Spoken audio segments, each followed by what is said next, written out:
স্ক্রিনে আপনারা যেই ছবিগুলো দেখলেন এই ছবির মতো একদম ক্লিয়ার আপনাকে ছবি এডিট করে দিবে। ছবিতে কোনো লেখালেখি থাকবে না। সো ছবি থেকে লেখা রিমুভ, পিক থেকে লেখা রিমুভ এবং জাস্ট আপনার এক ক্লিকেই করে নিতে পারবেন।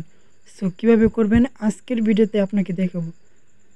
সো প্রথমে আপনারা এখান থেকে ছোট্ট একটি অ্যাপ ইনস্টল করতে হবে। সো অ্যাপটি আপনি প্লে স্টোরে পেয়ে যাবেন। সো প্লে স্টোরটা ওপেন করার পর এখান থেকে লিখবেন স্ন্যাপইট, এটা লেখার পর সার্চ করে দেবেন।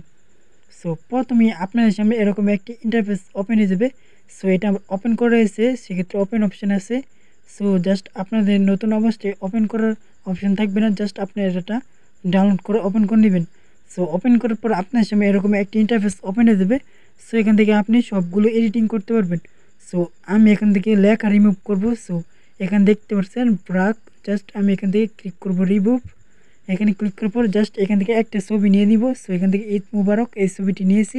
এরপর জাস্ট এখান থেকে ঘষবো, লেখার উপর জাস্ট এখান থেকে এরকম করে ঘষবো। এরপর উপরে দেখতে পাচ্ছেন রিমুভ, এখানে ক্লিক করবো। সো দেখতে পাচ্ছেন অটোমেটিক আমাদের লেখাটি রিমুভ হয়ে গেল।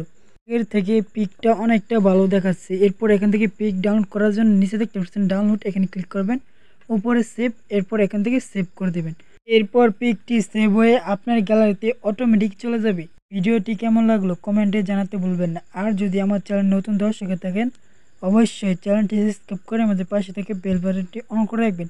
সো দেখাবে আরেকটি নতুন ইন্টারেস্টিং টিউটোরিয়াল ভিডিও নিয়ে। ততক্ষণ সবাই ভালো থাকবেন, সুস্থ থাকবেন, আমার এই চ্যানেলের সাথে থাকবেন। আল্লাহ হাফেজ।